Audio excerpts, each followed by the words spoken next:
বিসমিল্লাহির রহমানির রহিম। হে সমস্ত জগতবাসী, আজ আমি আপনাদের সামনে যে আলোচনাটি নিয়ে আসলাম সেটি হলো, দেখুন, স্বপ্নের ব্যাখ্যা। এই স্বপ্নের ব্যাখ্যাগুলো এমনই বিষয় যে আমরা যদি এই বিষয়গুলো বুঝে বুঝে চলতে পারি, তাহলে ইনশাল্লাহ আশা করব যে আমরা সামনের জীবনে খুব বুঝে শুনে চলার কারণে অনেক বিপদ, অনেক লস, অনেক সমস্যা থেকে আমরা বেঁচে যাব।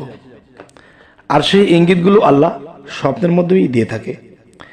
তাই আমি আপনাদের সামনে এই আলোচনাগুলো নিয়ে আসলাম যে স্বপ্নে কি দেখলে মানুষের কি হয়। আর প্রতিদিন কিন্তু মানুষ ঘুমালে একটা না একটা কিছু দেখতেই থাকে, কিন্তু স্বপ্ন তিন ভাগের মধ্যে কোনটি আত্মগত, কোনটি হলো যে চিন্তাগত, আর কোনটি হলো বায়ুগত। এটি অবশ্যই নিজের জ্ঞানেই ধরে যায়। যেমন কিছু কিছু স্বপ্নের সাথে নিজের জীবনের কোনো মিল নেই, আর মিল নেই বলেই যে এটাকে আমরা মানতে পারবো না বা এটাকে বিশ্লেষণ করবো না, এটা কিন্তু ঠিক নয়। হয়তো সামনে আমি এরকম কল্পনা করে রেখেছি যে এইভাবে চলবো, এভাবে করব, কিন্তু দেখা যায় স্বপ্নের মাধ্যমে এই জিনিসটা উল্টা এসেছে, আর উল্টা এসে আমার ভুলটাকে ভেঙে দিতে এসেছে যে তুমি সামনে এভাবে চলো না, তাহলে তোমার সামনে এই বিপদগুলো হবে এবং তুমি কাঁদতে হবে এক সময়।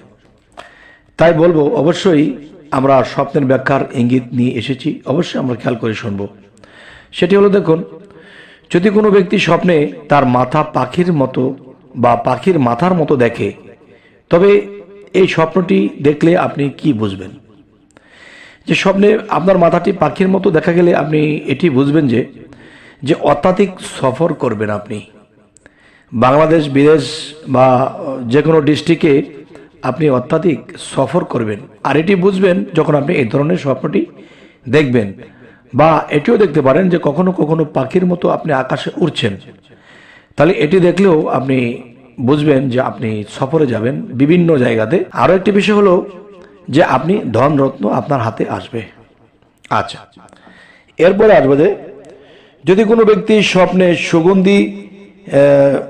সুগন্ধি মাখা তৈল কিংবা মাথায় সুগন্ধি তেল মাখা এরকম কিছু যে ঘ্রাণ পাচ্ছেন, তবে এটা উত্তম ভাগ্যের প্রতি ইঙ্গিত করে। আচ্ছা, সুগন্ধি জিনিসটি যেমন বহু প্রকারের হয়, তবে সুগন্ধি তো সুগন্ধিই। যাই হোক, কথাটা আরেকটু গুছিয়ে বলার চেষ্টা করি। সেটি হলো, যদি কোনো ব্যক্তি সুগন্ধি তেল বা সুগন্ধি মাথা দেখতে পায়, তবে এটা তার সৌভাগ্যের লক্ষণ, সৌভাগ্যের ইঙ্গিত, এরকম কোনো স্বপ্ন কেউ দেখে। আচ্ছা, তো এবার আসে, যদি কোনো ব্যক্তি স্বপ্নে কর্তৃক অনেক মাথা দেখে, যেমন অনেক মানুষের মাথা আপনি স্বপ্নে দেখছেন, সেই মাথাগুলো কিন্তু কোনো কাটা মাথা নয়, যেমন অনেক মানুষ দেখা যাচ্ছে, দূর থেকে অনেকগুলো মাথা দেখা যাচ্ছে। এতে আপনি কি বুঝবেন? এতে আপনি এটি বুঝবেন যে তবে সে কোনো সর্দার বা প্রধানের এরকম কিছু হবে, সর্দার হবে বা প্রধান কেউ হবে। আচ্ছা, এবার আসি যে পরনিন্দা, যে গীবত পরনিন্দা, এবং দেখা যায় যে গীবত পরনিন্দা করবে এবং কোনো সর্দার হতে সম্পদ লাভ করবে, এরকম এই বিষয়টি বোঝানো হয়। তো এবার আসবো, যদি কোনো ব্যক্তি স্বপ্নে কোনো অপরিচিত বা পরিচিত, যদি কোনো ব্যক্তি স্বপ্নে পরিচিত লোকের মাথা পাকায়ে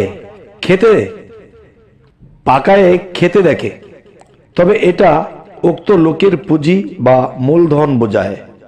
আর যদি অপরিচিত হয়, তবে এটা তার নিজের সম্পদ বা পুঁজি বোঝাবে, যা সে খাবে। আচ্ছা, তবে এবার আসবো, যদি কোনো ব্যক্তি মূলধন বা পুঁজি হাতে নিয়ে দেখে, তবে এটা ওই সম্পদ বোঝাবে যার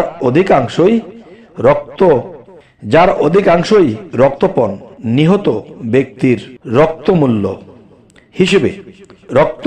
হিসেবে হাতে আসবে, এবং তার নিম্ন পরিমাণ এবং 1000 দিরহাম বা রূপ মুদ্রা হবে। উক্ত স্বপ্ন ইঙ্গিত করে যে তার ও ঋণ গ্রহীতার মধ্যে সলেহ বা আপোষ রফা হবে। আচ্ছা, তো এবার আসবো, যেহেতু মহান আল্লাহ তাআলা বলেন যদি তোমরা তওবা করো তবে তোমরা মূলধন পেয়ে যাবে। সূরা আল বাকারা আয়াত 279। আচ্ছা, তো এবার আসবো, যদি কোনো ব্যক্তি স্বপ্নে দেখে যে হত্যা বা আঘাত করা ছাড়াই তার মাথা বিচ্ছিন্ন হয়ে গিয়েছে, তবে সে তার সর্দার অভিভাবক হতে বিচ্ছিন্ন হয়ে যাবে, অথবা তার মূলধন বা পুঁজি শেষ হয়ে যাবে যদি উক্ত স্থান হতে তার মাথা উঠিয়ে নেওয়া হয়, তবে তার নেতৃত্ব চলে যাবে। তবে আমাদের এই আলোচনাগুলো আপনারা যদি একটু খেয়াল করে শুনেন, অবশ্যই দেখা যায় প্রত্যেকটা ভিডিও আপনারা খেয়াল করে শুনবেন যে মানুষ চলার পথে এই স্বপ্নগুলো যদি কেউ দেখে তবে সে অবশ্যই বুঝে নেবে এবং সতর্কবাণী হবে। তবে আরো একটি বিষয় বলছি, সেটি হলো, যদি কোনো ব্যক্তি স্বপ্নে দেখে যে তার মাথা কাটা হয়েছে এবং সে তা উঠিয়ে যথাস্থানে বসিয়ে দিয়েছে এবং পূর্বের অবস্থায় ফিরে গিয়েছে, তবে সে জিহাদে শহীদ হবে। সুবহানাল্লাহ। হে সমস্ত জগতবাসী, অবশ্যই আমাদের এই স্বপ্নগুলো বোঝার বিষয়। যদি কোনো ব্যক্তি স্বপ্নে বর্ষা বা কাষ্ঠের আগায় মাথা দেখে তবে উঁচু মর্যাদা সম্পন্ন সর্দার বোঝায় যে আপনি এই স্বপ্নটি দেখলে আপনি উচ্চ মানের একজন সর্দার হবেন। যাই হোক, এই স্বপ্নের কথাগুলো অবশ্যই আপনাদের খেয়াল রেখে চলতে হবে এবং এরকম মানুষ জীবনে অনেক এ ধরনের স্বপ্ন দেখে কিন্তু চিন্তা ফিকির করে না, যার ফলে তারা বিপদগ্রস্ত হয়। তাই আজ আমি এই আলোচনাটি এ পর্যন্তই রাখবো। আমাদের চ্যানেলটি অবশ্যই সাবস্ক্রাইব করে দিবেন, পরবর্তীতে যেন ভালো আলোচনা আপনাদের কাছে পৌঁছে দিতে পারি। তো সকলে ভালো থাকবেন। আল্লাহ হাফিজ।